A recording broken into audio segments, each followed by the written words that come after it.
အားလုံးမင်္ဂလာပါကျွန်တော်ဒီနေ့ Microsoft Excel မှာကျွန်တော် demonstrate လုပ်ပြမယ်အကြောင်းအရာကဒီခုမှပုံမှာပြထားလို့ပေါ့နော် KPI Cycle လေးကိုကျွန်တော်ကMicrosoft Excel နဲ့လုပ်ပြမှာဖြစ်ပါတယ်အဲ့တော့ KPI Cycle ဆိုတော့ကျွန်တော်ရဲ့နော် Key Performance Indicator ကို percent နဲ့ပြတဲ့အခါမှာဒီ percent လေးကကျွန်တော်တို့ဘယ်လောက် percent ပြီးပြီလဲဆိုတာကိုကျွန်တော်တို့ visualization ကောင်းကောင်းမြင်နိုင်တာပေါ့နော်အဲ့ဒါကိုကျွန်တော်ကနော် cycle progress bar တခုအနေနဲ့ကျွန်တော်တို့လုပ်ပြမှာဖြစ်ပါတယ်အားလုံးမင်္ဂလာပါကျွန်တော်နာမည်ဒေါက်တာဝင်းခိုင်ပါကျွန်တော်ကတော့ပြည်သူ့ကျန်းမာရေးအထူးပြုဒုတိယတူဖြစ်ပါတယ်ကျွန်တော်ဒီ statistics အသိပညာတွေ research လူ့အနာဆိုင်ရာအသိပညာများကိုဝေမျှပေးနေတာဖြစ်ပါတယ်အဲ့တော့ကျွန်တော်တို့ရဲ့ဒီ research မှာပဲဖြစ်ဖြစ် business လောကမှာပဲဖြစ်ဖြစ် KPI cycle ကကျွန်တော်တို့ဆွဲရမယ်ရှိပါတယ်အဲဒီ KPI cycle ကိုအခုလိုကျွန်တော် progress bar လေးနဲ့เนาะ avatar လေးဘယ်လိုဆွဲရမလဲဆိုတာကိုကျွန်တော်ဒီနေ့ Microsoft Excel နဲ့ demonstrate လုပ်ပြပေးမှာဖြစ်ပါတယ်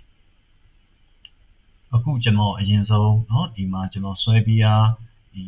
cycle လေးကိုကျွန်တော် demonstrate လုပ်ပြပါမယ်အခုဆိုရင်ဒါ63%ဆိုရဲเนาะဒီဟာလေးကိုကျွန်တော်45လို့ကျွန်တော်ပြင်လိုက်မယ်ဆိုရင်ဒါ45 over ဖြစ်သွားတယ်ဆိုတော့ရွေ့သွားပါတယ် automatic เนาะကျွန်တော်တို့ဘယ်လောက်ပြီးပြီဘယ်လောက် percent ဆိုတာကိုဒီမှာ automatic ကျွန်တော်တို့ဖော်ပြပေးနေတာဖြစ်ပါတယ်เนาะဆိုတော့ဒါလေးကိုကျွန်တော်တို့ဘယ်လိုများเนาะဖန်တီးမလဲဆိုတာလေးကိုကျွန်တော်ဒီမှာ battery ဒီကိုပြမှာဖြစ်ပါတယ်เนาะဆိုတော့အရင်ဆုံးကျွန်တော်เนาะ sheet เนาะအသစ်ကိုကျွန်တော်ခေါ်လိုက်မယ်ပြီးဒီဘက်เนาะကျွန်တော်ဒီစာသားပြီးပြီเนาะကျွန်တော်မရိုက်ချင်လို့ကျွန်တော်ဒီဟန် copy လိုက်ပါမယ်အဲ့တော့ဒီ Excel file ကိုပဲကျွန်တော်ရဲ့ဒီ video ရဲ့အောက်မှာကျွန်တော်link တစ်ခုနေပြီးကျွန်တော် share ပေးထားမှာဖြစ်ပါတယ်เนาะဆိုတော့ဒါကျွန်တော်အရင်ဆုံး data ကိုကျွန်တော်အရင်ဆုံးပြင်ဆင်ပါမယ်အဲ့တော့ matrix အနေမှာကျွန်တော်တို့เนาะဒီ service level ကျွန်တော်တို့เนาะပေါ်ခြင်းတဲ့ percent တစ်ခုကျွန်တော်ရိုက်ထားမယ်ဆိုတော့အဲ့ percent အတိုင်းကျွန်တော်တို့ဘာဖြစ်မလဲဆိုလို့ရှိရင်progress เนาะ cycle လေးပြီးဆောင်မှာဖြစ်ပါတယ်အဲ့တော့ခုနကျွန်တော်ရဲ့ progress bar မှာကြည့်လိုက်မယ်ဆိုရင်ဒါကကျွန်တော်ရဲ့ဒီဘက် performance chain ပေါ့เนาะဒီဘက်ကမှိန်နေတဲ့ chain ကသူ့ရဲ့ဆန့်ကျင်ဘက်ပေါ့เนาะ100 air 1เนาะဒါမှမဟုတ်100လေးကပြီးတော့နှုတ်လိုက်တဲ့ chain ဆိုတော့ကျွန်တော်က data column နှစ်ခုကိုပြင်ဆင်ရမှာဖြစ်ပါတယ်เนาะအဲကြောင့်ဒီဘက်ကကျွန်တော်တို့က1เนาะ1 minus ကျွန်တော်ကဒီ equal လေးနဲ့เนาะဘာလို့လဲဆိုတော့1 minus ဆိုပြီးတော့ကျွန်တော်တို့ဒီကဏ္ဍလေးကိုเนาะပြင်ဆင်ထားမှာဖြစ်ပါတယ်ဒါမှကျွန်တော်တို့ကကျွန်တော်ရဲ့ဘားမှာเนาะတစ်ချမ်းက performance ကိုပြမယ်တစ်ချမ်းကမပြီးတဲ့ဟာကိုပြမယ်ပေါ့เนาะစာပြီးဒီကျွန်တော်ရဲ့ဒီ Excel file လေးကိုကျွန်တော်အရင်ဆုံးကျွန်တော်ပြင်ဆင်လိုက်ပါတယ်เนาะအဲ့ Excel file လေးပြင်ဆင်ပြီးပြီဆိုရင်ကျွန်တော်เนาะဒီ cycle ရဲ့เนาะ tips and tricks ကဘယ်နားမှာရှိလဲဆိုရင်အရင်ဆုံးကျွန်တော်တို့เนาะဒီ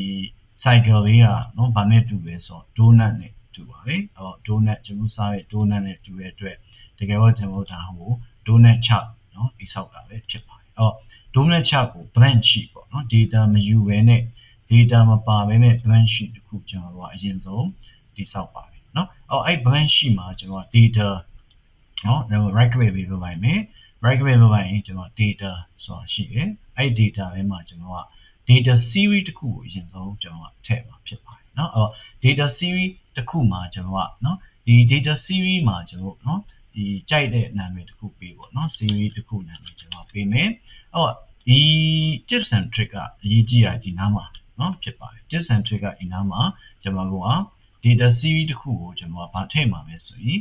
အခု20ပေါ့เนาะအဲ့တော့အခုကျွန်တော်ရဲ့ donut ချရဲ့အကွက်ကတစ်ကွက်ထဲပဲရှိပြီပဲအဲ့ဒါကိုကျွန်တော်အကွက်20ပေါ်အောင်လို့ကျွန်တော်ဒီမှာ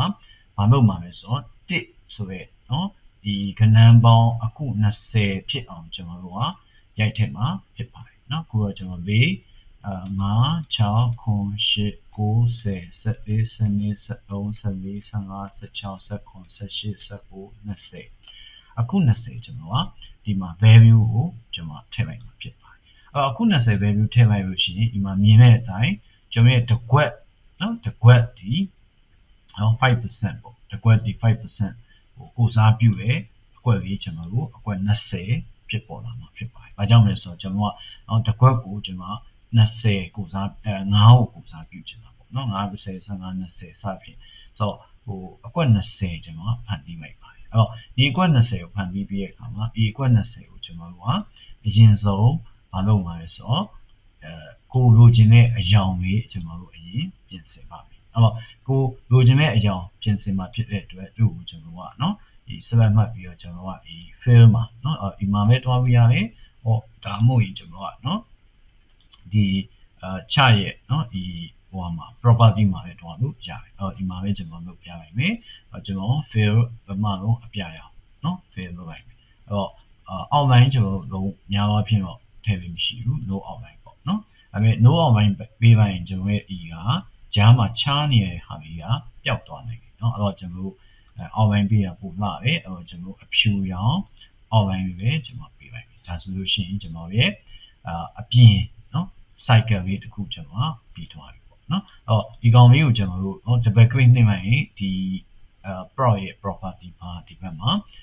ပေါ်လာပါတယ်အဲ့တော့ကျွန်တော်တို့ကမလိုချင်တဲ့နော်အယောင်ကြီးကျွန်တော်ဖြောက်လိုက်မယ် no fill ပေါ့နော် no fill no cover no border ပြီးလိုက်ပြီးတော့ကျွန်တော်တို့ကဖြောက်လိုက်ပါမယ်အဲ့တော့ဒီကောင်အပြင်လဲ no fill နော် no border ဆိုပြီးတော့ကျွန်တော်အဲဆိုရင်ကြည်ပင်မဲ့ဘာမီတစ်ခုအဝိုင်းလေးအခုရမယ်ဒီစက်ဝိုင်းလေးကဒီအပဲနော်ဟိုကြီးနေတဲ့ချိန်ရင်ကျွန်တော်ဒီအကောင်လေးနည်းနည်း short လိုက်နော်60တော့ကျွန်တော် short လိုက်မယ်ဒါဆိုလို့ရှိရင်နော်60အိမ်မှာဟုတ်65လောက်ကျွန်တော် short လိုက်မယ်โอเคဒါဆိုရင်ကျွန်တော်ရဲ့နော် progress bar ရဲ့အောက်ခံနော်ပြီးသွားပြီဖြစ်ပါတယ်ဒါအောက်ခံအောက်ခံပြီးသွားပြီဆိုရင်ကျွန်တော်အပေါ်ဝင်ပြီးတော့ဘာတစ်ပေါင်းကိုကျွန်တော်ကွက်မှာဖြစ်ပါတယ်အဲ့တော့မကွက်ခင်ကျွန်တော်3ခုရှိမှာဖြစ်တဲ့အတွက်ကျွန်တော်ဒီအောက်ခံကိုเนาะကျွန်တော်ကဘာလုပ်မလဲဆိုတော့3ခုကျွန်တော်ပွားလိုက်ပါမယ်အဲ့တော့ကျွန်တော်မြင်အောင်လို့နည်းနည်းလေးကျွန်တော်အပေါ်ကိုsorry ကျွန်တော်မြင်အောင်လို့အားလေးကိုကျွန်တော်နည်းနည်းလေးပေးလိုက်ပါเนาะဆိုတော့ okay ဒါဆိုရင်ကျွန်တော်ဒီကောင်လေးကို3ခုပွားမယ်3ခုပွားမယ်ဆိုတော့ကျွန်တော်သူ့ကိုဒီမှာ copy လုပ်မယ်ပြီးလို့ရှိရင်ဒီဘက်မှာ paste လုပ်เนาะဒါဆိုရင်ကျွန်တော်ဒုတိယတစ်ခုပွားပြီးပြီเนาะ and then ကျွန်တော်နောက်တစ်ခုထပ်ပြီးတော့ paste လုပ်ဒါဆိုရင် sorry ဒီပုံရွေးနေတဲ့ select လုပ်ရင်အဲ့အတွင်းထဲဝင်သွားပါတယ်အဲ့တော့ကျွန်တော်တို့ကပုံရွေးမထားရဘူးเนาะ blank ဖြစ်နေရမယ်အဲ့ blank ဖြစ်နေမှကျွန်တော် paste လုပ်လိုက်ရင်အဆင်ပြေမှာဖြစ်ပါတယ်မဟုတ်ရင်ကျွန်တော်ရဲ့ဒီရွေးထားတဲ့ပုံလေးကိုဝင်သွားမှာဖြစ်ပါတယ်เนาะအဲ့တော့ကျွန်တော်ဒီမှာset wine 3 wine ကိုကျွန်တော်မလုပ်လိုက်ပဲဆိုတော့ပြင်ဆင်လိုက်ပါတယ်เนาะအဲ့တော့ဒီ set wine 3 wine ကိုကျွန်တော်ကအယောင်เนาะမတူဘဲနဲ့ကျွန်တော်ပေးမှာဖြစ်ပါတယ်အဲ့တော့ကျွန်တော်သူ့ကိုကျွန်တော်ကာလာပြီးကျွန်တော်ပြောင်းလိုက်မယ်သူ့ကိုကျွန်တော်တို့ဟာလားအစိမ်းရောင်ပြီးကျွန်တော်ပြောင်းလိုက်မယ်အဲသူ့ကိုကျွန်တော်တို့เนาะအနီရောင်ဖြစ်ဖြစ်เนาะပန်းရောင်လေးဖြစ်ဖြစ်ကျွန်တော်လိမ္မော်ရောင်လေးဖြစ်ဖြစ်ကျွန်တော်ပြောင်းလိုက်အဲဆိုရင်ကျွန်တော်တို့เนาะဒါအယောင်3ရောင်နဲ့เนาะဆက်ဝိုင်း3ခုကျွန်တော်ပြီးသွားပါပြီเนาะအဲ့ပေါ်မှာကျွန်တော်ထပ်မဲ့เนาะထပ်မဲ့နောက်ထပ်ဆက်ဝိုင်းတစ်ဝိုင်းကျွန်တော်ထပ်ထည့်မယ်အဲ့တော့ဒီ data ကိုယူပြီးတော့ထည့်မှာဖြစ်ပါတယ်အဲ့တော့ဒီ data မှာကျွန်တော် right click မှာဒီ select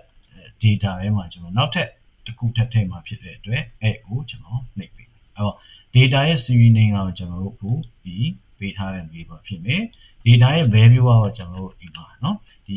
ညလေးကိုနေပိုင်ပေးရတယ်ဒီပေးရမယ့် data တော့ဒီဘက်က data နှစ်ခုပေါ့เนาะတစ်ခုက55တစ်ခုက45ပေါ့เนาะအဲ့လိုပေါ့ဒါဆိုရင်ကျွန်တော်တို့เนาะမဖြစ်သွားပြီလဲဆိုလို့ရှိရင်အပေါ်ထပ်မယ်အဝိုင်းတစ်ခုထပ်မှန်ပြီးတော့ပေါ်ထုတ်ပြီးပြီအဲ့တော့တူနှစ်ခုထပ်နေခြင်းမှာဖြစ်တဲ့အတွက်ကျွန်တော်တို့เนาะရှေ့ရ video တွေကိုပဲကျွန်တော်ဒီစက်ဝိုင်းနှစ်ခုကိုကျွန်တော် chain series ချတိုက်မှာเนาะဒီ donut နှစ်ခုကျွန်တော်exit နှစ်ခုထပ်ခိုင်းလိုက်မယ် donut နှစ်ခုထပ်ခိုင်းလိုက်မယ်ဆိုရင်ကျွန်တော်ဒီ second ရွေးပဲเนาะဒီအတစ်ပေါ်ထုတ်လိုက်တဲ့ဟာကိုအပေါ်မှာထားပြီးတော့ second exit နေပြီးကျွန်တော်ထပ်ပြီးလိုက်ပြီဒါဆိုရင်ကျွန်တော်တို့เนาะမဖြစ်သွားပြီဆိုလို့ရှိရင်အောက်ကเนาะဒီအချစ်လေးနဲ့ set wine အပေါ်မှာပြောင်းเนาะ set wine တခုထပ်ပြီးပါပြီဖြစ်ပါတယ်เนาะအဲ့ဒါဆိုရင်ကျွန်တော်ကเนาะဘာဖန်တီးရမလဲဆိုလို့ရှိရင်ကျွန်တော်ကဒီဘက်အပြာရောင်ဒီကိုပြကျင်တာဖြစ်တဲ့အတွက်အပြာရောင်ပြကျင်တဲ့เนาะဒီအယောင်ကိုကျွန်တော်ကဘာလုပ်လိုက်မလဲဆိုတော့ဖြောက်လိုက်ဒါမှအောက်ကเนาะဒီအချစ်လေးနဲ့အယောင်ပေါ်လာမယ်ဒီဘက်ကကျတော့เนาะဒီဘက်အဝါရောင် မိန်မော်အောင်ဖြစ်နေတဲ့အရာကိုကျွန်တော်ကဘာထည့်လိုက်လဲဆိုတော့အဖြူရောင်ထည့်လိုက်ပြီးတော့ transparent လုပ်ချလိုက်တယ်ဒါဆိုရင်မိန်ပြီးဖြစ်သွားပြီပေါ့နော်ဆိုတော့ဒါလေးကိုကျွန်တော်ဖန်တီးပြမယ်အဲ့တော့အပြာရောင်ကိုရွေးထားတယ်အပြာရောင်ရွေးထားပြီးတော့အဲ့အပြာရောင်ကိုကျွန်တော်ဘာလုပ်လိုက်မှာလဲဆိုတော့